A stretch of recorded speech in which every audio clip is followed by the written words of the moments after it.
Hello guys, in this video I'm going to show you how to set the size of the icons on the OnCourse application. But first of all, I just want to mention, please don't forget to subscribe to our channel, because at 100,000 subscribers we are going to show you our YouTube revenue statistics and growth strategy, how to make money online. So let's jump into it. First of all, open the application on your device.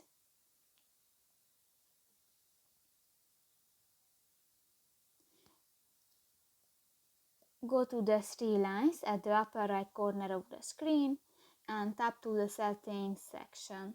At the left side on the screen, click to the performance option and the third option, the icons, and here you can select small, medium, large and other size, and just select one, for example the large, and click that and done.